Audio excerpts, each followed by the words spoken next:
Bonjour, merci de cette invitation et puis de cette transition de l'intelligence artificielle du numérique à l'énergie, qui sont probablement deux des très très grands défis qui sont devant nous aujourd'hui. Est-ce qu'on est dans les temps ? C'est encore un peu tôt pour crier victoire quand même. Non, la transformation est énorme, elle est encore largement devant nous. Néanmoins, je pense qu'il faut qu'on arrive à dire ça aux jeunes. Ça a vraiment démarré.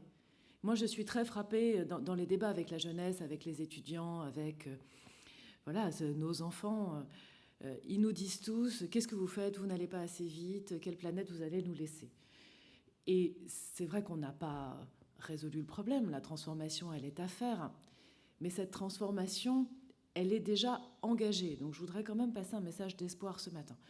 Quand on regarde les émissions de gaz à effet de serre françaises, elles baissaient d'environ 1% par an dans la décennie 2010, 2015, 2018.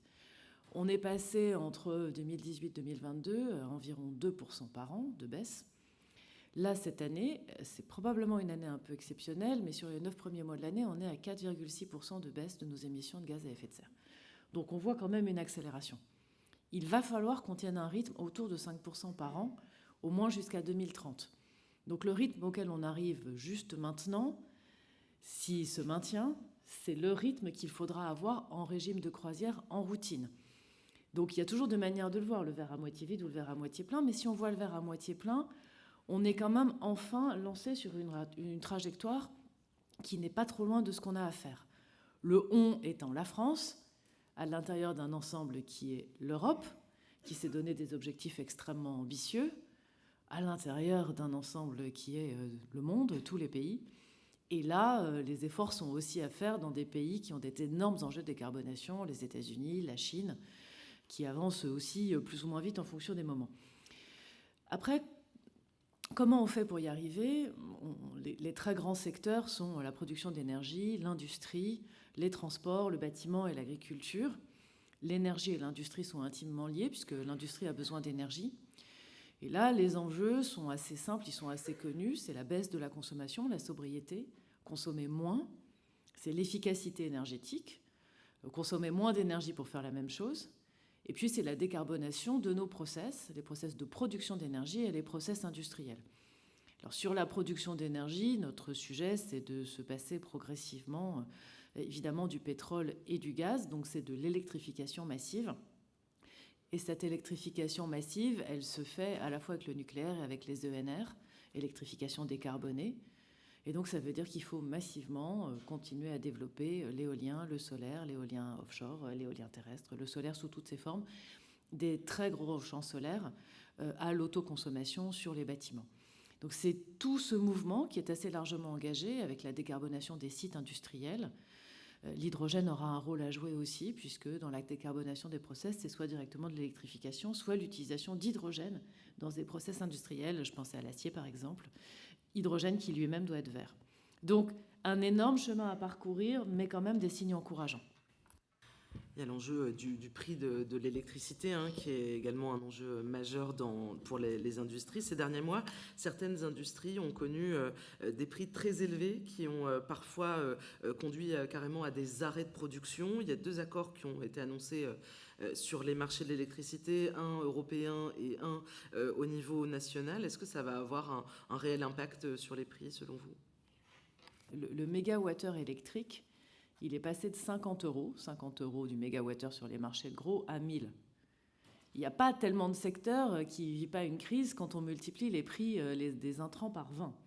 Alors ça n'a pas duré éternellement, 1000 c'était vraiment le pic, mais mettons qu'on est resté entre 400 et 600 pendant assez longtemps. Donc face à ça, on a eu des mécanismes de protection en France, boucliers tarifaires, amortisseurs, qui ont quand même globalement bien fonctionné. Maintenant, tout l'enjeu, c'est d'inventer le modèle de demain, dans lequel on n'a pas besoin d'avoir des mécanismes de protection exceptionnels, mais on a des mécanismes plus pérennes. Donc c'est l'enjeu de l'accord européen et de l'accord français. Il va bien protéger tous les consommateurs quand on va atteindre des prix élevés, puisqu'on a des mécanismes de redistribution qui démarrent pour une couverture à 50% à 78 € du mégawattheure et pour une couverture à 90% à 110 €.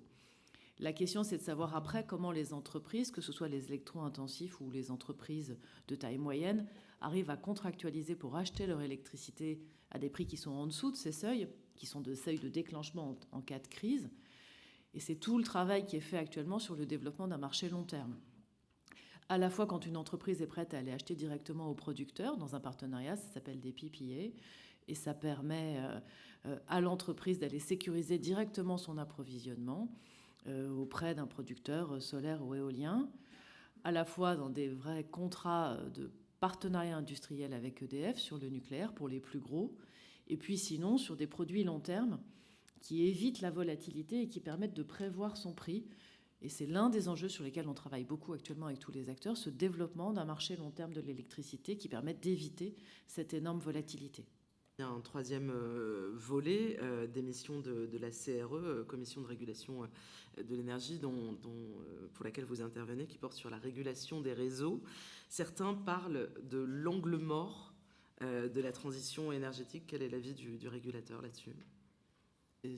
Cette commission, qui, comme son nom ne l'indique pas, est une autorité administrative indépendante, régule les monopoles que sont les réseaux, surveille les marchés et développe les énergies renouvelables. Sur les réseaux, c'est vrai qu'on a brutalement changé de monde. En gaz, notre principal problème, c'est un effet ciseau, c'est-à-dire le fait qu'un réseau, c'est essentiellement un coût fixe et qu'au fur et à mesure que la consommation de gaz va baisser, ce qui est souhaitable, et que le gaz fossile va être remplacé par du biométhane, on va finir avec un niveau de consommation inférieur et donc un réseau à amortir, à entretenir, à financer sur une consommation plus basse. Et donc il faut qu'on soit très vigilant sur les investissements et les coûts de fonctionnement. En électricité, c'est à peu près l'inverse. On a des besoins de développement de réseaux qui sont énormes. C'est tout le raccordement des petits producteurs d'électricité renouvelable. C'est le raccordement des champs offshore.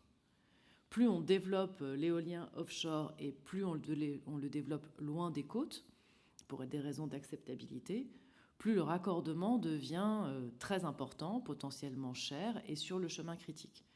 Et puis, c'est le renforcement dans les zones de réindustrialisation.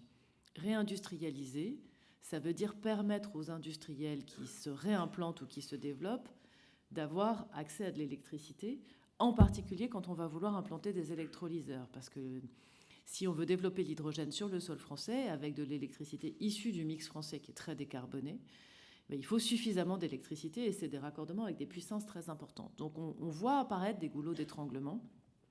Le plus identifié étant la zone de fosse, dans laquelle RTE, le gestionnaire de réseau, a lancé la construction d'une nouvelle ligne à haute tension du nord de la région Provence-Alpes-Côte d'Azur jusqu'à Fos, parce qu'on n'a pas suffisamment de réseau pour alimenter tous les projets qui sont en gestation pour décision finale d'investissement. Donc on aura cette électricité si on arrive à passer cette nouvelle ligne à haute tension et à faire quelques autres travaux. Mais ce qui est vrai à Fos, c'est vrai à Dunkerque, est vrai au Havre, est vrai dans d'autres zones.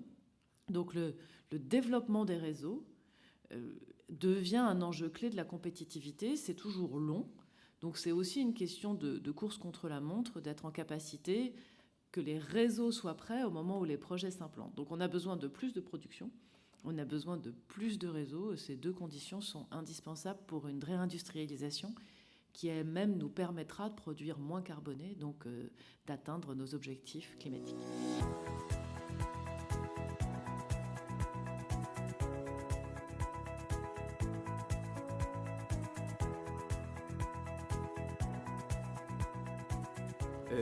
Merci beaucoup Fanny. On a la chance d'avoir une table ronde particulièrement riche. Mélanie Vargon parlait tout à l'heure de verre à moitié vide ou à moitié plein. Je crois qu'on est entouré de personnes qui résolument, au nom de leur industrie, voient le verre à moitié plein, voire plus. Et tout l'intérêt de cette table ronde, c'est qu'on a des représentants de secteurs extrêmement divers. L'aviation, on va avoir probablement un complément d'Airbus sur ce que Safran nous a dit tout à l'heure. Ce sera intéressant d'avoir un croisement des points de vue. Ensuite, on aura le Bureau Veritas qui apportera certainement une vision transverse, tout comme France Industrie qui fédère de multiples acteurs industriels français. Et puis ensuite, on pourra discuter avec le représentant des Sources Alma qui a un modèle particulièrement innovant, et on terminera C'est pour ça que je vous disais que c'était extrêmement riche, avec le représentant de la société Vercor, qui est porteur d'un des éléments clés de la transition en termes de mobilité, c'est-à-dire la question des batteries électriques. C'est donc une très grande chance qu'on a de pouvoir se faire croiser les points de vue. Je vais essayer de faire taire l'avocat qui est en moi pour laisser la parole à ceux qui ont vraiment des choses à dire. Et messieurs, je vous poserai à tous en fait la même question. Quels sont les leviers que vos entreprises ou celles que vous conseillez ou représentez entendent activer pour réduire les émissions de gaz à effet de serre de 43% d'ici à 2030, autrement dit demain? Et on commence tout de suite par Airbus avec Julien Feuget.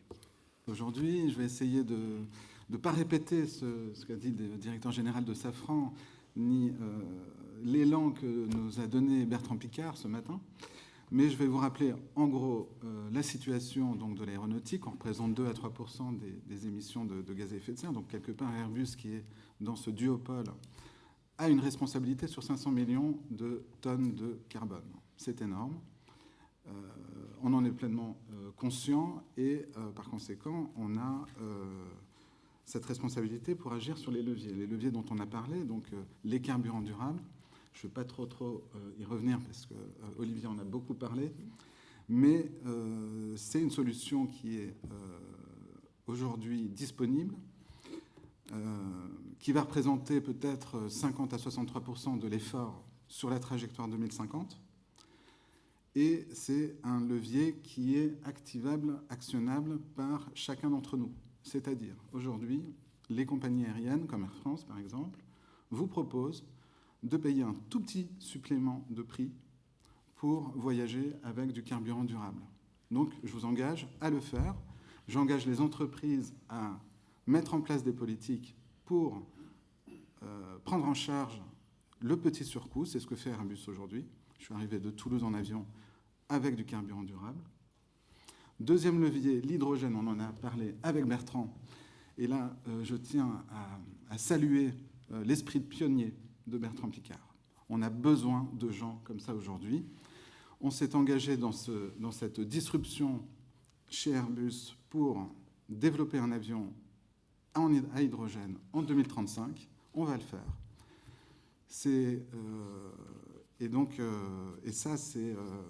Ça va apporter une contribution, alors pas majeure sur la décarbonation, mais une contribution importante qui sera complémentaire des carburants durables. Troisième levier, l'optimisation du trafic aérien. Quatrième levier, le stockage, le carbon capture, alors direct. Solution qui n'est pas encore totalement mature, mais qui va apporter sa contribution également. L'hydrogène, évidemment l'hydrogène vert, je crois que le Bureau Veritas a quelques idées. Moi je suis le directeur général du Bureau Veritas. Bureau Veritas, c'est pas aussi connu que Airbus. Donc qu'est-ce qu'on est? On est une entreprise française créée en 1828, 82 000 personnes dans le monde entier, 8 000 en France. Notre métier c'est quoi? C'est de créer de la confiance en s'assurant que toutes les conditions sont réunies pour que la sécurité, l'hygiène, l'environnement soient respectés, pour s'assurer que la qualité promise est bien au rendez-vous et de plus en plus pour accompagner nos clients face aux enjeux de la durabilité. Donc sur l'hydrogène, par exemple, c'était la semaine dernière, il y avait le salon Evolution. On a signé un partenariat avec une société qui s'appelle Inti. Et l'idée, c'est de finaliser un projet qui a été créé en 2018 pour créer des sites, très concrètement, d'essais et certification des réservoirs à hydrogène. Beaucoup plus gros que ce qui existe aujourd'hui en France.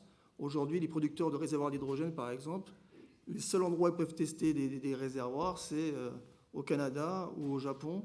C'est absolument incompatible avec le développement d'une filière hydrogène qui soit efficace, compétitive et agile.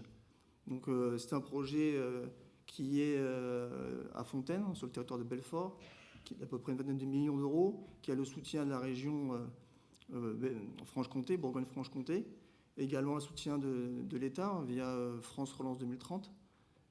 Et notre rôle à nous, c'est d'accompagner et de rendre possible, en fait, un peu de catalyseur, de rendre possible techniquement tous ces projets d'hydrogène. On a également signé un partenariat la semaine dernière avec le CETIM afin d'accompagner tous les acteurs de l'hydrogène sur toute la chaîne pour les aider à répondre aux défis techniques que posent ces nouvelles technologies et, j'ai envie de dire, d'accompagner les pionniers, quoi. C'est un des rôles de Bureau Veritas par rapport à la décarbonation de l'industrie, c'est un peu d'accompagner les pionniers que mentionnait Bertrand Piccard avant. On le fait, bon, je sais pas si on le fait également, être encore plus pionnier, être un peu plus long terme. On a signé fin novembre un partenariat avec une start-up qui s'appelle Exana, qui est issue des CEA et qui développe un nouveau concept de petits réacteurs nucléaires. Alors, sans rentrer dans le détail, un neutron rapide refroidi au sodium, mais l'idée là, c'est pareil, développer des petits réacteurs modulaires, ce qu'on appelle les SMR dans le langage courant. C'est peut-être conceptuellement une belle idée, mais elle vient avec beaucoup de défis techniques et beaucoup de questions. Et nous, notre rôle là-dedans, c'est quoi? C'est d'être un tiers de confiance pour essayer d'estimer le risque, d'estimer aussi l'environnement, de faire un peu un assessment de l'environnement réglementaire et voir qu'est-ce qu'il faudrait faire en plus. Et l'intérêt pour nous, du Bureau Veritas, c'est quoi? C'est de rendre possible ces projets, parce que ces projets sont très innovants. Il faut aussi créer de la confiance autour pour que tout le monde soit serein d'investir dans ces projets, que les gens soient confiants que ça va marcher. Et puis les gens, si demain vous voyez à côté de chez vous un SMR arriver, vous soyez confiants que ça ne va pas exploser, quoi, pour être clair. Mais on a fait aussi un partenariat avec une société qui s'appelle BC, qui est une société d'assurance, un conseil d'assurance, mais pour des choses très risquées, pour avec eux aussi travailler sur l'évaluation des risques, des impacts, et comprendre ce que ça peut vouloir dire.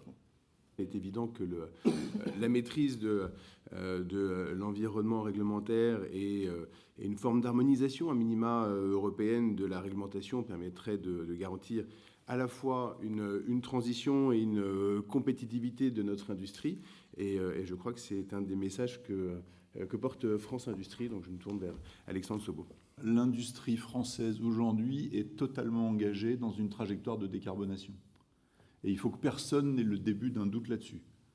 On a à travers nos 18 filières, dont les 7 ou 8 plus émettrices de CO2, des contrats de filière, et qui fait qu'avec l'ensemble des solutions technologiques qu'on a identifiées, des investissements de nos entreprises et du soutien public à travers France Relance ou France 2030, on est aujourd'hui relativement confiant sur notre capacité à tenir les objectifs qui étaient ceux qui prévalaient avant que l'Europe se réveille et nous fasse leur célèbre plan Fit for 55. Donc être à moins 35% en 2030, c'était un objectif qui était accessible.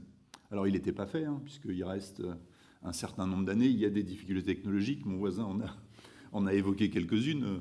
C'est bien d'avoir l'objectif, c'est bien de travailler sur les solutions, mais c'est quand ça marche qu'on est sûr qu'on y est arrivé.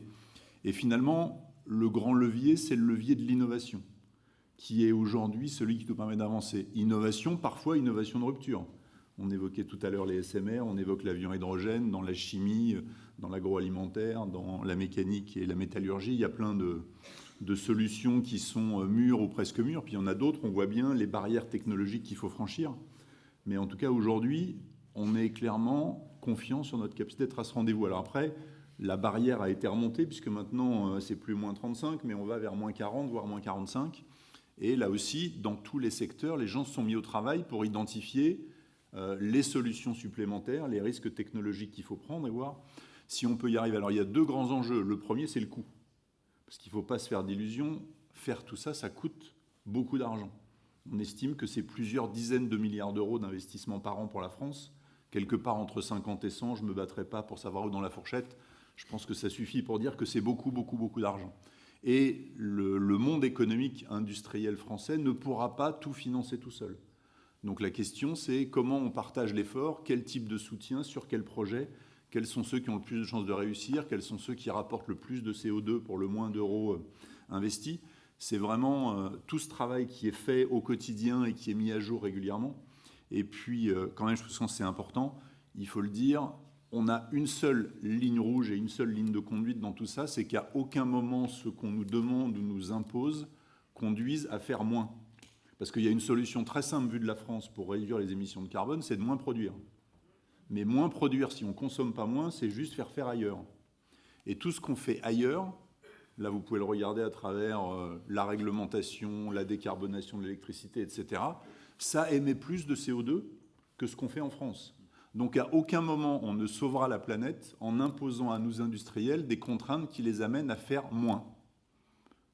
Et finalement, c'est cet équilibre qu'on recherche en permanence, c'est de se dire jusqu'où on peut aller, mais à condition qu'on soit capable de le faire et qu'à un moment, ça ne nous amène pas à délocaliser, à renoncer à fabriquer des choses. Donc la ligne de conduite, c'est le faire mieux ne doit jamais conduire à faire ailleurs. C'est comme ça qu'on essaye d'avancer, c'est comme ça que travaillent tous nos industriels. Il y en a quelques-uns très bien représentés à cette table et j'ai la chance d'être le porte-parole de l'ensemble d'un secteur qui est pleinement engagé avec derrière plein de questions sur la sécurisation des approvisionnements, les nouvelles technologies, la disponibilité d'électricité décarbonée. Il y a évidemment plein de conditions pour que ça marche, les ressources humaines, mobiliser, attirer suffisamment d'ingénieurs pour continuer à travailler sur toutes ces innovations de rupture et tout ce qu'on doit encore inventer d'ici le milieu du siècle pour tenir l'objectif qui nous a été donné d'être neutre en carbone à l'horizon 2050. Il y a encore beaucoup de travail, mais on bosse dur dessus. Le verre est-il forcément plus cher? Parce qu'on entend là effectivement qu'il y a un sujet de compétitivité. Je pense qu'on reviendra dessus tout à l'heure. Est-ce que, et là je me tourne vers Luc Baïens pour les sources Alma, est-ce que le verre, faire du verre est forcément faire plus cher, ou est-ce qu'il y a une solution, une forme de martingale pour avoir un modèle plus vertueux tout en étant économiquement viable? Depuis une trentaine d'années, nous sommes engagés au sein de la société à respecter un leitmotiv suivant. C'était de dire, si un industriel qui met des produits sur le marché qui ont tendance à polluer, regardez le film que Bertrand Piccard a diffusé tout à l'heure avec les bouteilles d'eau dans la mer, les bouteilles en plastique. Donc si un industriel met sur le marché donc, des produits qui ont tendance à polluer, s'il n'en prend pas soin, s'il ne s'occupe pas de ces produits-là, et s'il les rend réutilisables, un jour il sera appelé à disparaître. Donc depuis 30 ans, nous avons travaillé sur ce domaine-là et nous avons donc développé des systèmes, et plus précisément depuis une quinzaine d'années. Alors, avant de parler du système, c'est quand même assez intéressant donc, de voir les éléments. On peut diminuer, participer à la décarbonatation en diminuant les distances. Nous avons à peu près sur la France, sur l'Europe, 50 sites, 36 sites en France, donc on diminue les distances de livraison. On pourrait avoir la bouteille la plus légère du marché, ce que nous avons depuis une vingtaine d'années, la bouteille la plus légère du marché en France, en Europe et peut-être même aux États-Unis en fonction donc, des formats. On pourrait également dire on participe à la décarbonatation en mettant un bouchon attaché, donc ça aussi.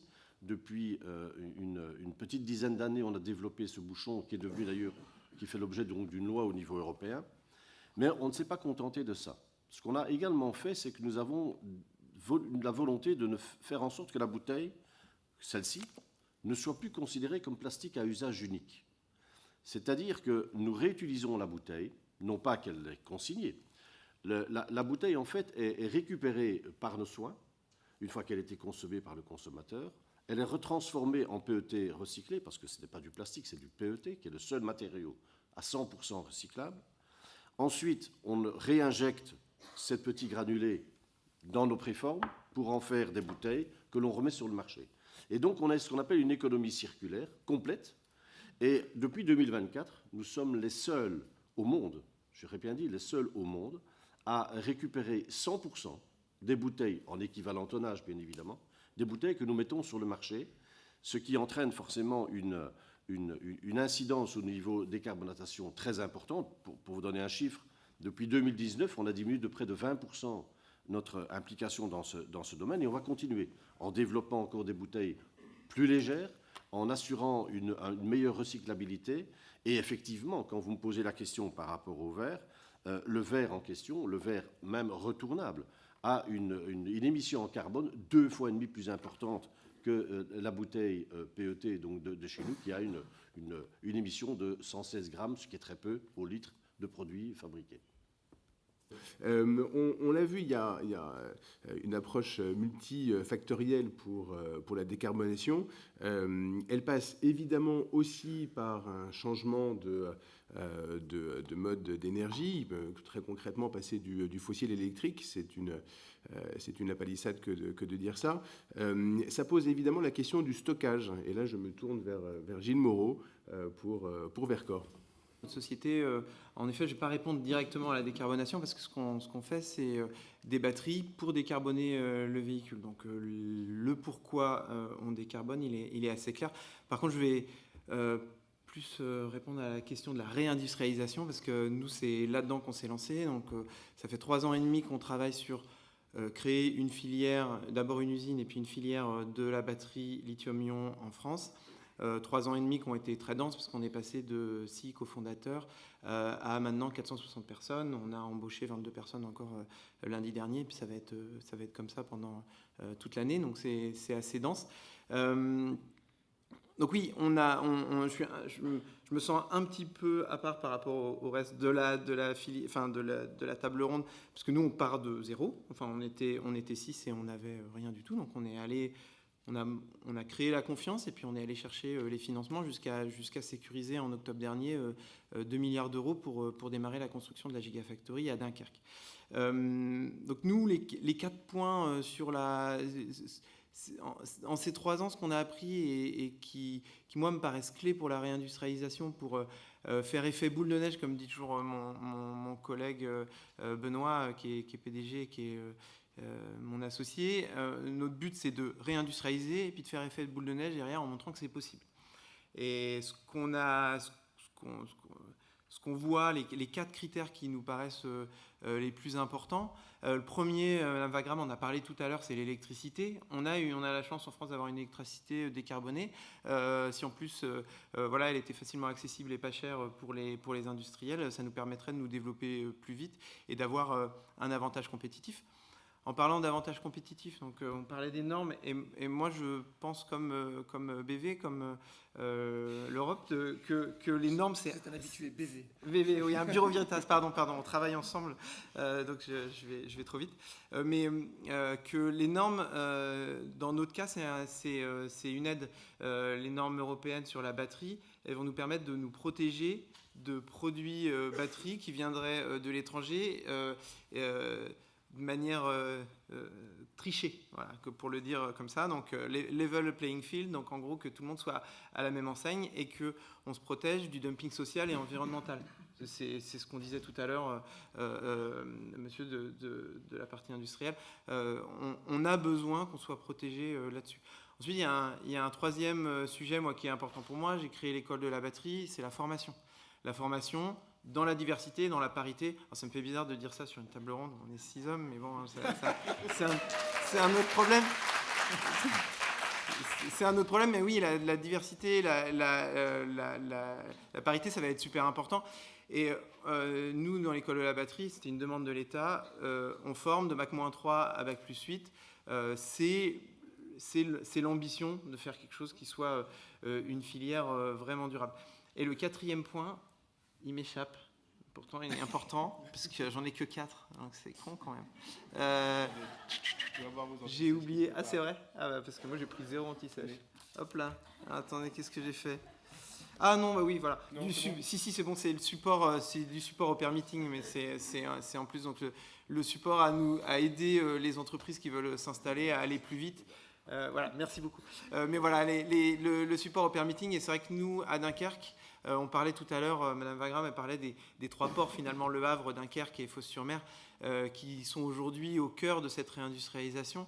Et là, on a eu la chance, nous, d'avoir un support de l'État. Donc, notre terrain, c'était un terrain qui était dans le cadre de Choose France et pour lesquels une partie des permis était déjà passée, donc permis environnemental et puis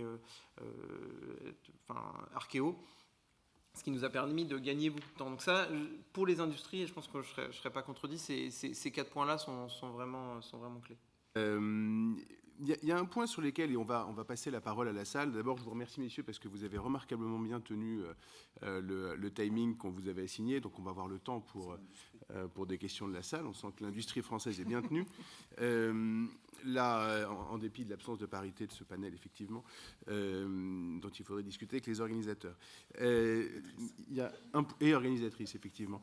Il y a un point sur lequel j'aimerais qu'on revienne et que vous venez d'évoquer, Gilles Moreau, et c'est une question assez large, Concrètement, comment est-ce qu'on combine décarbonation, réindustrialisation, compétitivité de notre industrie au regard de l'international? Vous avez évoqué le fait qu'il fallait qu'on soit protégé d'un dumping social, environnemental. Comment est-ce qu'on fait pour combiner ces trois facteurs qui sont à peu près tous aussi indispensables aujourd'hui? Et assez naturellement, j'ai envie de me tourner vers Alexandre Sobo pour cette question. C'est pas facile parce que la question que vous posiez tout à l'heure, est-ce que quand c'est plus vert, c'est plus cher? La réponse, c'est pas toujours, mais quand ça l'est pas, c'est déjà fait.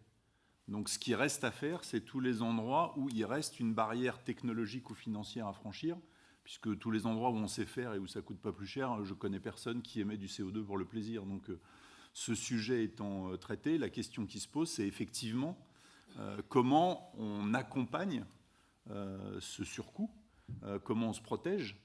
Alors la réponse théorique, elle est simple, il faudrait mettre un coût au carbone. Et il faudrait que tous les pays du monde acceptent qu'au moment où on produit des choses, on met un coût au carbone et puis progressivement on fait monter le coût du carbone pour optimiser la dépense collective, puisque comme ça on fait tout ce qui est possible quand le carbone est à 50 €. Puis si ça ne suffit pas pour décarboner la planète, on monte à 60, 70. Le problème, c'est qu'on est dans un environnement où il n'y a pas grand monde qui veut le faire. Et notamment, nos amis américains et chinois ont répondu clairement à la question: je ne ferai pas payer à mes consommateurs et à mes concitoyens le coût du carbone aujourd'hui. Et tel qu'on peut l'analyser, pour l'instant, on ne voit pas que ça change à un horizon prévisible. Et donc, si on ne sait pas faire payer le coût du carbone et qu'on ne veut pas que décarboner rime avec désindustrialiser, finalement affaiblir notre pays ou notre continent quand on se place au niveau de l'Europe, eh bien, il faut aider ceux qui ont des solutions décarbonées. Donc, en fait, il faut subventionner la décarbonation. C'est d'ailleurs dans cet esprit que les Américains ont adopté un projet de loi qui s'appelle l'IRA, qui vient sur un certain nombre de secteurs accorder des subventions significatives pour des actions de décarbonation. Et c'est finalement tout le travail qu'on doit faire. Et après, on a la question de qui finance, qui paye. Est-ce que c'est l'Europe? Est-ce que c'est chaque pays? Est-ce qu'on a les moyens? Et finalement, il faut en permanence trouver le bon équilibre entre la ressource collective qu'on alloue à ça, l'efficacité de ce qu'on alloue. Et nous, on défend une deuxième chose, c'est que les projets soient d'abord revus en fonction du coût du carbone économisé. C'est-à-dire qu'on ne pourra pas tout faire tout de suite. Si on commence pour de mauvaises raisons ou idéologiques ou technologiques ou que sais-je, à faire des économies où le carbone économisé coûte 500, 800, 1000 € la tonne, alors qu'il existe des endroits où avec 50, 80 jusqu'à 200, on a plein de choses à faire, on ne va pas y arriver parce qu'on va dépenser l'argent au mauvais endroit. Et donc il faut monter progressivement. Et c'est vraiment un autre combat qu'on porte, c'est que chaque mesure, chaque réflexion qu'on a sur ce sujet soit bien mise en perspective avec le coût du carbone économisé. Si on ne fait pas ça, au début, comme toujours, on y arrivera. Et puis, dans 3 à 4 ans, on va se réveiller avec pas assez de moyens pour le faire. Et là, ce sera terrible. Julien Fégé, peut-être un complément?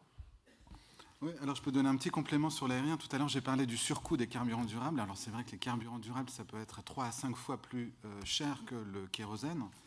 Sauf que, ce que j'ai oublié de vous dire, c'est que l'innovation technologique sur laquelle on est positionné, dès lors qu'on développe un avion de nouvelle génération, aujourd'hui, c'est 20% de la flotte mondiale qui vole qui a un appareil de nouvelle génération. C'est-à-dire 25%, 30% d'économie de carburant par rapport à la précédente génération. Ce qui veut dire que pour une compagnie aérienne qui a à peu près dans ses coûts 30% liés au coût du kérosène, le fait d'avoir un appareil de nouvelle génération lui fait baisser drastiquement ses coûts. Donc oui, il y a un surcoût sur le carburant durable, mais oui, il y a des bénéfices à en tirer dès lors qu'on utilise des avions de nouvelle génération. Et le deuxième point que je voulais dire, tu as mentionné l'IRA. Nous, ce qu'on pousse fortement auprès des régulateurs européens, américains, etc., c'est d'utiliser à la fois la carotte et le bâton. C'est-à-dire que la carotte, on a besoin de faire comme les États-Unis ont fait avec l'IRA, l'Inflation Reduction Act, à savoir de subventionner massivement par des mesures incitatives les producteurs, les énergéticiens, ceux qui vont prendre, les opérateurs qui vont prendre effectivement des carburants durables et de l'hydrogène, tout comme on est pour l'approche plus coercitive qui est utilisée par l'Union européenne avec une approche avec des mandats. Donc l'Union européenne oblige dès 2025 les compagnies aériennes à utiliser 5% de carburants durables avec une trajectoire croissante. Mais ce que l'on souhaite, c'est à la fois la carotte et le bâton. Et on ne veut pas qu'il y ait une distorsion de concurrence où l'un utiliserait seulement la carotte et l'autre seulement le bâton. Peut-être un mot on peut rebondir sur la question de la réglementation, Marc Roussel. Oui, tout d'abord, je tiens à préciser que les organisateurs et les organisatrices avaient très bien fait les choses, puisqu'initialement, ils avaient invité notre CEO du groupe, qui est une femme, et qui s'appelle Hinda Garbi, mais qui malheureusement n'était pas disponible aujourd'hui, donc voilà, il n'avait que moi. Ça n'aurait pas tout à fait suffi. Mais ils avaient quand même invité une femme, et je tiens à préciser que le CEO du groupe Bio Veritas est une femme. Oui, juste pour rebondir, un point donc, par rapport à ce qui a été dit, je pense qu'il y a un rôle important pour se faire play, pour encourager tout le monde à jouer sur le même tableau, qui est la réglementation, quoi. Donc le mouvement qui a été fait par l'Europe avec la promulgation des lois, de la déclinaison en France de la directive CSRD, qui pousse, qui oblige de plus en plus d'entreprises à discloser, à révéler un peu leur impact sur différents thèmes, et notamment le carbone, permet aussi à tout le monde de savoir qui joue et qu'est-ce qu'il fait, quoi. Mais il est clair, comme vous l'avez dit, il est important de mettre tout le monde sur un pied d'égalité et que les règles soient contrôlées. Sinon, on va rapidement avoir l'effet inverse et ça pourrait finir par la désindustrialisation. Donc il est important, en France aussi, de bien contrôler qu'est-ce qui est vendu, comment, quelles normes et qu'est-ce qui rentre dans le pays, quoi. C'était le point que je voulais. On va peut-être passer aux questions de la salle, sauf si vous avez des éléments en plus, messieurs, sur cette question-là. Alors, je fais aussi des bras qui se lèvent. la distribution de la parole. Je commence par madame. Merci. Donc Sonia Fausse, DRH de Segula Technologies, qui est un groupe d'ingénierie. Moi, je voulais vous entendre sur un sujet qui est important pour moi, qui ai travaillé longtemps dans le domaine du nucléaire, dans un grand groupe industriel qui s'appelle Orano. C'est la force du partenariat. Donc moi, je crois beaucoup dans les sujets de réindustrialisation, dans les territoires. Monsieur Chevercor a parlé des Hauts-de-France, et c'est un territoire très cher au cœur de l'entreprise dans laquelle je suis. Mais je crois avant tout qu'on y arrivera si on y va en équipe.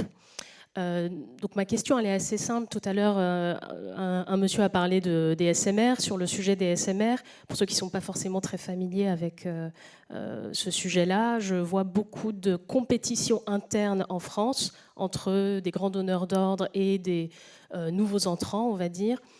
Je pense que c'est une erreur et donc qu'il faut justement y aller en partenaire et pas forcément en donneur d'ordre sous-traitant. Donc ma question, elle est celle-ci. Qu'est-ce que vous pensez de la notion de partenariat, de créer des champions français européens qui vont justement pouvoir aborder les thématiques de décarbonation avec des spécialistes qui vont apporter aux grands donneurs d'ordre? C'est à la fois, je pense, quelque chose d'important pour atteindre les objectifs rapidement, mais aussi en tant que DRH ancienne ingénieure, je pense que c'est aussi ce que recherchent les ingénieurs aujourd'hui. Les ingénieurs, eux, c'est le travail en équipe et la collaboration. Merci. Nous, le partenariat, c'est exactement ce qui a fait qu'on est là aujourd'hui. Je le dis un peu simplement, en 3 ans, on a levé 2 milliards, mais en vrai, c'était énormément de travail, beaucoup de travail individuel, mais en fait, un support de tout l'écosystème. Donc, l'écosystème de Dunkerque, évidemment, donc les pouvoirs publics locaux, les pouvoirs publics français, des corporates. Donc, typiquement, nous, on a eu le soutien très rapidement de Schneider Electric, de Capgemini, de Renault, qui est notre principal client. Donc, aujourd'hui, rien ne serait fait sans le partenariat, clairement. Donc, c'est pas à 6 qu'on monte une entreprise, une usine qui fait 700 mètres de long sur 300 mètres de large. Donc, on a vraiment travaillé, et je l'associe beaucoup à la réindustrialisation, une nouvelle manière de faire l'industrie. Et je vous rejoins complètement, le partenariat a clairement un rôle à jouer. Après, ça veut pas dire que la compétition n'a pas un petit intérêt. Nous, on a un grand compétiteur et néanmoins ami, ACC en France, qui fait la même chose que nous, qui s'est créé en même temps que nous, et ça fait une émulation qui est aussi positive. Aujourd'hui, je vois... il n'y a pas d'opposition forte, mais le partenariat, en tout cas, on est en plus aujourd'hui au Forum de l'engagement, c'est quelque chose qui nous a, nous, à titre personnel et pour faire un retour d'expérience, énormément aidé. Le donneur d'ordre et la sous-traitance, les deux sont intimement liés. On a des chartes, on a des pactes, une association qui s'appelle Pacte PME, dans laquelle on fait en sorte que toute la filière suit la même ambition et la même trajectoire. D'accord ? Je crois que la notion de partenariat et de coopération qui est un peu nouvelle dans le domaine de la décarbonation, c'est que depuis quelques années, l'industrie aéronautique a étendu ses relations avec des acteurs avec lesquels il n'avait pas forcément de relations. Typiquement, alors les énergéticiens, les aéroports, puisque si on veut faire voler un avion à hydrogène d'ici 2035, on a besoin que dans les aéroports, on ait des airs liquides qui aient installé des containers, enfin des stations de recharge à hydrogène. Donc voilà, c'est tout un changement de paradigme sur la coopération qui s'est produite. Et c'est d'ailleurs, si vous assistez au COP, à la COP 28, etc., c'est le mot-clé, la coopération. Alors nous, de notre côté, par rapport au partenariat, on ne peut pas avoir mis en place depuis plusieurs années un modèle unique si on n'avait pas des partenaires. Donc on a à la fois des partenaires au niveau public, au service public, au niveau des autorités, mais également au niveau des cabinets d'ingénieurs, au niveau de recherche et développement, interne, mais également externe. Mais ça va plus loin, ça va également jusqu'au niveau de nos clients et des livraisons. Par exemple, au niveau livraison, tous nos camions et les camions qui sont utilisés respectent les normes Euro 6, qui sont les dernièrement en place, mais également, on va encore plus loin, pour des camions qui sont à la fois au gaz sur la région parisienne et dans la région nord, parce que vous avez entendu que je viens de la région nord, donc également des camions électriques. Donc certains de nos clients, on va jusqu'à ce niveau-là. Et donc notre volonté pour arriver à une situation de décarbonatation importante, c'est qu'on est à la recherche de toute économie particulière. Tous nos nouveaux sites, par exemple, sont équipés de panneaux solaires pour éliminer toute la partie de consommation électrique. Auparavant, nous avions, et on est en train donc de faire une mutation par rapport à ça, lorsque vous avez les palettes qui sont avec des films plastiques passés dans des fours, on est en train donc de modifier tout cela pour mettre un genre donc de plastique style chaussette, donc plus de chaleur utilisée pour la rétractation donc de nos produits. On va également sur le zéro papier. Donc dans chacun des différents services, que ce soit à l'interne chez nous et également vis-à-vis de nos partenaires, on est à la recherche de toute économie et on partage forcément ces éléments-là avec nos partenaires et la filière pour rester numéro 1. Oui, je voulais juste mentionner, donc j'ai mentionné précédemment plusieurs partenariats sur les SMR typiquement, où on est avec la start-up, avec des consultants externes, Nuke Advisor. On fait des partenariats aussi chez Bureau Veritas. Très souvent, un autre exemple, on classe les bateaux. C'est nous qui classons tous les bateaux de CMA-CGM, des compagnies comme ça. Donc là, on a fait un partenariat dernièrement avec le CMA-CGM, Total Energy, Bureau Veritas, pour faire des bateaux pour transporter de l'hydrogène liquide. Donc on fait beaucoup de partenariats. Et un autre exemple de partenariat, mardi matin, moi j'étais à Saint-Étienne pour inaugurer une nouvelle formation, qui s'appelle CRACES 4.0, qu'on a développée avec des concurrents, avec un institut de formation, un réseau de formation qui s'appelle La Salle, pour former des contrôleurs techniques dans les énergies décarbonées. Donc, et c'est typiquement le nucléaire, le photovoltaïque, l'éolien, pour répondre aussi par rapport à un vrai souci qu'on a un peu mentionné autour de la table, qui est face à ce grand mouvement de transition énergétique, il faut aussi avoir les ressources pour la faire. Donc on investit, et là on s'associe avec nos concurrents pour développer des formations, pour faire face, pour avoir les ressources pour faire cette transition énergétique. Donc oui, c'est complètement dans notre ADN de faire des partenariats. Bonjour à tous, Constance Renard, je suis directrice de la transformation et de la sustainability pour Computing Center, qui est un intégrateur du numérique. Et je suis une ancienne du secteur aéronautique. J'ai une question pour vous tous, mais peut-être un peu plus pour Vercors. La décarbonation, elle est vraiment associée aussi au fait qu'on a des ressources finies, notamment sur les terres rares que que constitue le lithium notamment. Donc comment on combine cet enjeu-là, puisque les perspectives sur le lithium, je crois que c'est d'ici 2050, on va avoir un petit problème vu que les enjeux sont très forts de remplacement de la flotte automobile thermique mondiale, les vélos électriques, les écrans, les smartphones. Comment on combine ça pour avoir une activité notamment française et qu'on construise notre souveraineté là-dessus et que ça ne devienne pas un risque géopolitique. Voilà. En effet, c'est un sujet qui est énorme. Nous, on a plusieurs manières de le regarder. Donc, on fait... Alors, déjà, dans mon pôle, moi, je m'occupe de la sustainability, donc du développement durable chez Vercor, et on a 4 principaux sujets. Donc, tout à l'heure, je vous le disais, la formation, ça, je le mets de côté, c'est pas l'enjeu aujourd'hui. Il y a le contenu carbone, la traçabilité des matériaux, sur lequel on a un partenariat, je ne voulais pas le dire juste avant, mais du coup c'est l'occasion, un partenariat avec Bureau Veritas. Et puis le troisième, c'est le recyclage. Donc nous, on va pas tout régler, parce que typiquement, alors il y a plein de chiffres différents sur quand est-ce qu'on aura plus de lithium. Ça dépend de quelle consommation on va en faire. Ça dépend si on va utiliser les batteries pour faire des SUV à plus de 5 tonnes ou si on va faire des vélos électriques. C'est pas du tout les mêmes engagements. Pour la même mobilité, on a des tas de... Enfin, c'est volontairement une caricature, mais on a néanmoins des tas de scénarios. Ensuite, il faut bien se rappeler, et ça c'est pourquoi moi je travaille sur l'électromobilité. Il faut bien voir dans quel cadre on se place. En effet, on va avoir besoin d'aller chercher les matériaux dans les mines, mais après, c'est Lavoisier qui dit ça, rien ne se perd, rien ne se crée. Une batterie, c'est un objet fermé, et chaque atome de lithium qu'on a mis au départ dans la batterie, il y est à la fin. Et quand on parle d'extractivisme, il faut se rappeler d'où on vient. Nos véhicules thermiques actuels, quand on fait un plein de 50 litres, 50 kilos tous les 15 jours, ça fait 100 litres, 100 kilos tous les mois, ça fait 1 tonne par an et ça fait 15 tonnes au bout de 15 ans. Dans un véhicule électrique, on va mettre 400 kilos de matière. Là-dedans, il n'y a pas beaucoup de lithium finalement, il y en a un peu moins de 10%. On va être sur 40 kilos de lithium. Donc, et ce lithium, il n'est pas consommé. Le pétrole, il part littéralement en fumée.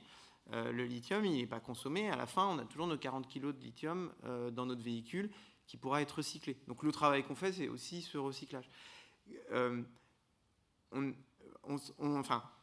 On critique beaucoup la batterie sur l'extractivisme. Moi, je suis hyper surpris. Pour moi, c'est contre-intuitif parce que l'extractivisme, on est dedans en ce moment. Et si on veut aller vers des énergies, si on veut aller vers des solutions circulaires, la batterie, c'est une chance pour la circularité. Faut être clair. Hein. C'est de la matière qu'on met à un endroit et qu'on récupère à la fin. Le recyclage a d'autres impacts. Il n'est pas parfait. On peut s'approcher jusqu'à plus de 95%, ce qui est déjà super bien. Et puis, il faut de l'énergie.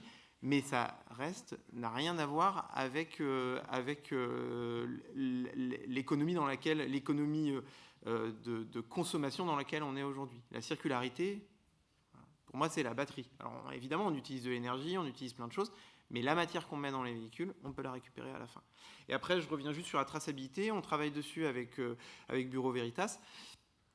Il faut bien voir aussi, alors moi je suis content d'être rentré dans le monde de la réindustrialisation pour changer les choses. Donc, faire l'industrie d'une manière différente, nouvelle, je ne sais pas. Il y a plein de gens qui font déjà des choses bien, mais en tout cas, nous on est allé à fond là-dedans. Je suis un chercheur à la base, j'ai rien fait de tout ça avant. Mais sur la traçabilité, je découvre un monde qui est incroyable. Le monde actuel des mines, c'est le grand jeu de l'opacité organisé pour tout le monde. Donc on essaye de sortir de ça. À nouveau, les normes nous aident, parce que l'Europe a dit, vous aurez, vous les batteries, alors ça tombe sur nous, c'est le premier objet sur lequel on fait ça, vous aurez un passeport batterie, dans lequel il faut que vous ayez 100% de traçabilité, sinon vous ne pourrez pas vendre votre objet en Europe. C'est colossal. Pas vendre l'objet, c'est tuer l'entreprise. Donc en fait, l'Europe utilise l'outil le plus fort pour un industriel. C'est si vous n'êtes pas dans les bonnes conditions, et de carbone et de traçabilité, vous pouvez pas vendre sur le terrain. Donc il y a plein. Moi, je suis quelqu'un de naturellement optimiste. Il y a plein de problématiques à résoudre. Tous les jours, on les résout. Enfin, on les résout. On est sur le chemin de les résoudre. On est au début du chemin de les résoudre. On n'est pas sorti de l'auberge, on voit à peine la porte, mais voilà, on bosse là-dessus. Mais après, je suis très optimiste sur les conditions, en tout cas dans notre industrie, dans lesquelles on est aujourd'hui. C'est vraiment, on impose, faut voir où on est, hein, on impose, et à nouveau, je suis chercheur, j'ai jamais fait ça avant, on impose à nos fournisseurs chinois de travailler avec BV. Vous avez des bureaux en Chine, vous avez des bureaux en Australie. Plus de personnes en Chine qu'en France. Hein. Oui, et en Australie, nous, le lithium, nous, il vient pas de Chine, il vient en l'occurrence d'Australie. Et donc, c'est avec vos équipes australiennes sur lesquelles on travaille là-dessus. Donc, je suis optimiste parce qu'on fait un truc qui n'avait jamais été fait avant. Et je vous le dis, c'est un bazar qui, d'après moi, a l'air d'être quand même relativement fait exprès d'opacité dans le monde de la mine. Et on a la chance de pouvoir essayer de changer les choses. Donc, voilà.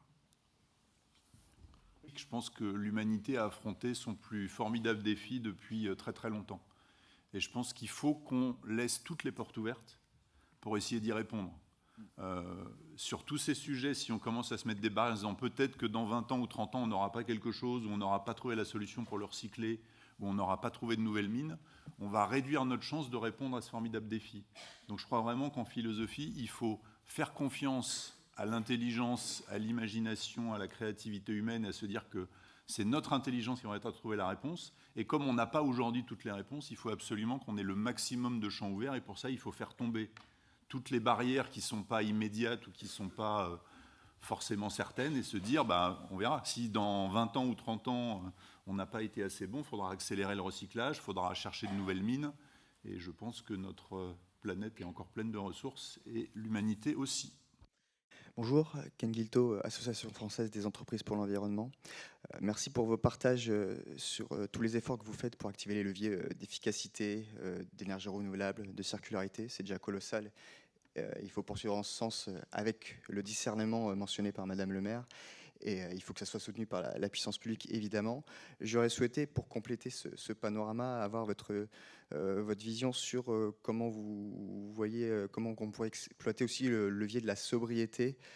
Et là, je ne parle pas que de sobriété énergétique pour passer l'hiver, comme levier à la fois effectivement de décarbonation et pour respecter les limites planétaires, mais aussi comme levier pour assurer, je dirais, la croissance et la pérennité de votre entreprise, de vos entreprises, bien évidemment. Merci. Quand j'ai dit qu'un des principaux leviers, c'est l'innovation technologique, c'est déjà pour développer des avions ultra sobres. Alors vous parlez de sobriété dans l'utilisation, j'imagine. Comme quelqu'un l'a rappelé, on est dans la 4e révolution de l'aéronautique. La première, c'était de faire voler un avion. La deuxième, de faire en sorte que l'aviation soit la plus sûre possible. La troisième, la démocratisation de l'aviation. Aujourd'hui, on considère qu'on peut concilier ces 3 révolutions précédentes avec la 4e révolution qui est de la neutralité carbone d'ici 2050. Et donc l'activation de tous les leviers dont on a à disposition aujourd'hui et l'engagement international qu'on a réussi à obtenir il y a 2 ans au niveau de l'OACI, l'Organisation de l'aviation civile internationale, et des acteurs, font qu'on peut à la fois accommoder la croissance du transport aérien et donc répondre à l'enjeu de démocratisation du transport aérien et en même temps assurer la neutralité carbone. Bonjour à tous, Timothée Massé-Dubois, responsable des affaires publiques de Schneider Electric. Ma question va être assez rapide. On a parlé de collaboration, on a parlé de tous ces enjeux-là. En termes de politique publique, est-ce que chacun d'entre vous, il y a une mesure assez précise que vous souhaiteriez voir mise en place par le nouveau gouvernement pour accélérer la décarbonation de votre secteur, de votre activité, de votre entreprise? Ou plutôt faire en sorte que Citeo, qui est donc un organisme qui permet de recyclage, nous permette d'avoir un accès à un ensemble donc de bouteilles vides qui soit plus généralisé. Nous avons accès à toutes nos bouteilles, ça c'est un fait certain, mais il faudrait que toute la filière puisse avoir accès à cela. Et au lieu donc, pour certains de les incinérer, voire même de les enfouir. Donc je pense que le rôle de Citeo doit être important et je pense que les pouvoirs publics ont un rôle très important à faire là-dessus. aucune idée de comment ça se représenterait, mais la partie électrique. Si on peut avoir accès à de l'électricité qui est déjà décarbonée en France et en plus si elle pouvait être pas chère, ça permettrait pour les industriels d'aller plus vite. Donc voilà, on demande évidemment décarboner et pas cher. Non, très difficile question. Gagner un peu du temps en écoutant mes camarades. Moi, j'ai une interrogation ou un souhait pour les gouvernements actuels et à venir. Il y a de plus en plus je reviens un peu sur mon sujet, de règles ou de souhaits sur que les produits qui rentrent respectent la non-déforestation, qu'il y ait l'empreinte carbone des produits qui rentrent, les processus CBAM. Il y a beaucoup de nouvelles règles qui correspondent un peu à l'ESG, qui vont dans le bon sens. Il y a la règle. Ce que j'ai du mal à comprendre, et j'ai hâte de mieux comprendre avec le gouvernement, c'est qui contrôle que la règle est appliquée et comment on la fait respecter. Et des quelques discussions que j'ai eues avec quelques organismes à gauche à droite dans l'organisation de l'État français me laissent entendre que ce n'est pas clair. Donc si on pouvait avoir quelque chose d'un peu plus clair et simple, et nous on est à disposition pour aider aussi, hein, mais je pense que s'il y a une règle qui est émise sur tous ces sujets ESG, que tout le monde est très enthousiaste, s'il n'y a pas un peu un système pour le faire respecter, ça ne marchera pas, quoi. Et au contraire, on va créer de l'anti-concurrence, quoi. En tant qu'avocat, moi, si j'avais un souhait, c'est qu'on poursuive le travail qui a été engagé il y a quelques temps de simplification des procédures de délivrance des autorisations administratives pour que les projets puissent sortir effectivement et de raccourcissement assez drastique des périodes de recours.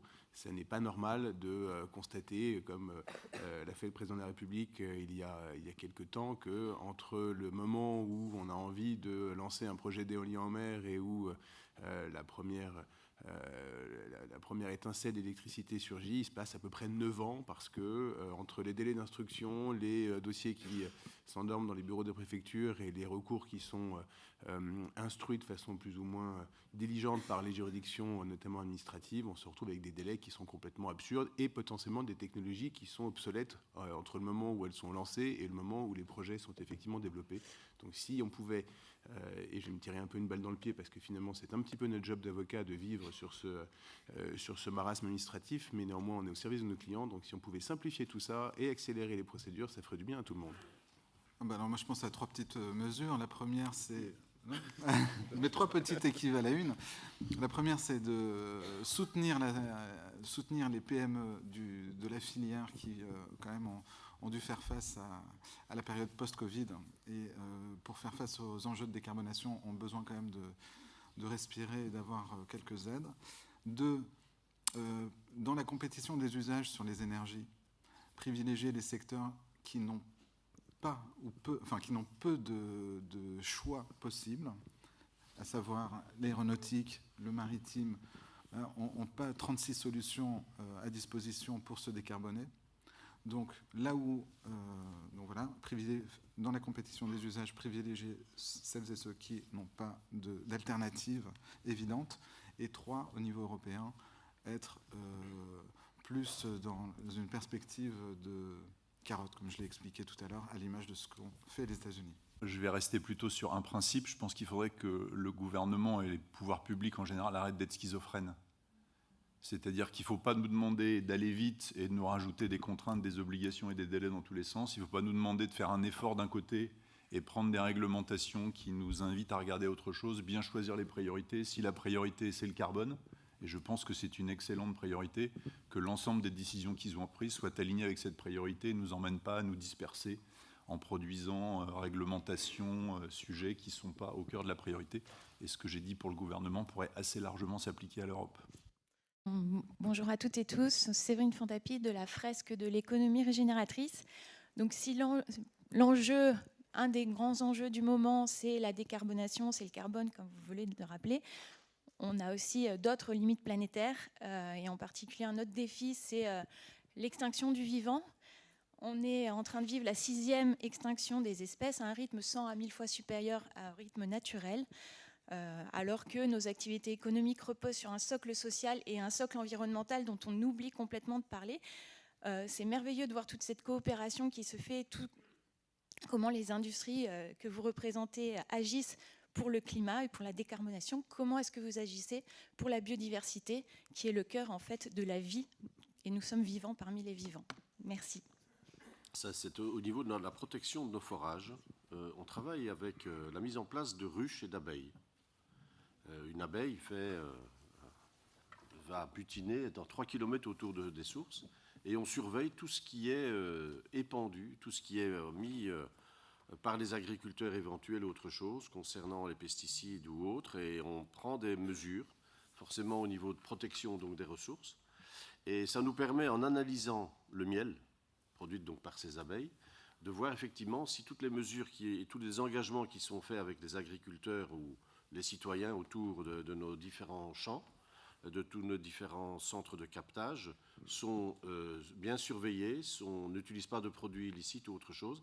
Et c'est une des mesures également qu'on essaie de répandre un peu partout chez nos partenaires, afin d'avoir une biodiversité concernant ce point de vue-là au niveau certains insectes qui ne soient pas éliminés par des pesticides ou des FAS, comme on en parle actuellement. On est extrêmement actif sur ce sujet-là également, hein.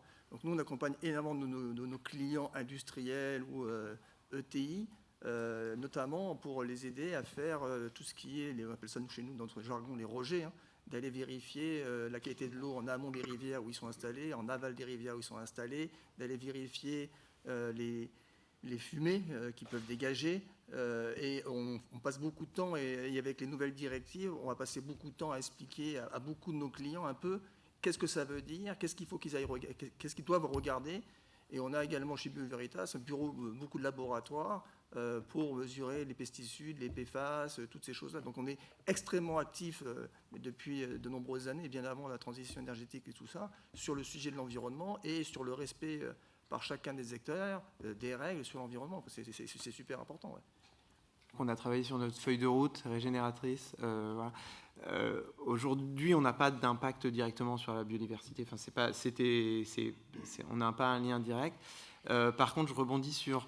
Il n'y a pas que le carbone, il y a plusieurs... Donc ça, un des engagements qu'on a pris, et puis c'est une demande de Sandra, qui est dans mon équipe, qui s'occupe de l'analyse du cycle de vie, de ne pas se focaliser que sur le carbone. Donc on va intégrer les autres, je ne sais plus combien il y a de points dans un ACV, je crois une vingtaine de différents sujets qu'on peut regarder. Et aujourd'hui, c'est vrai qu'on ne regarde que le carbone. Donc c'est un de nos engagements. Après, juste... Pourquoi on regarde le carbone? Parce qu'aujourd'hui, tout le monde est focalisé sur le carbone et que les normes nous demandent de regarder le carbone. La CSRD nous demande de regarder le carbone.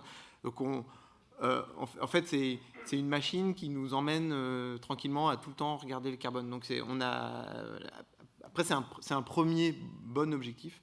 Et voilà. Et puis, pour rebondir et peut-être un tout petit peu plus répondre à la question de la sobriété, c'est un des enjeux aussi de comment on accompagne nos clients sans tuer notre business vers des produits qui sont différents pour un même service à la fin.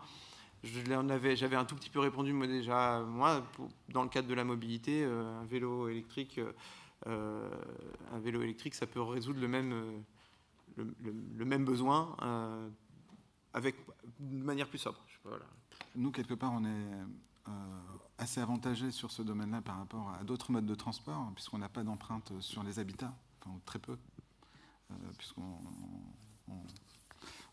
fait de point à point et ensuite c'est dans les airs.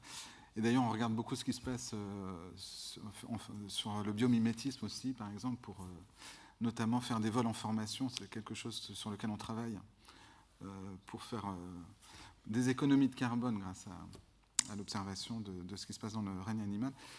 Aussi, Airbus est un des leaders dans le domaine spatial, et on a des solutions spatiales d'observation de la Terre qui permettent de surveiller notamment tout ce qui se passe au niveau de la déforestation.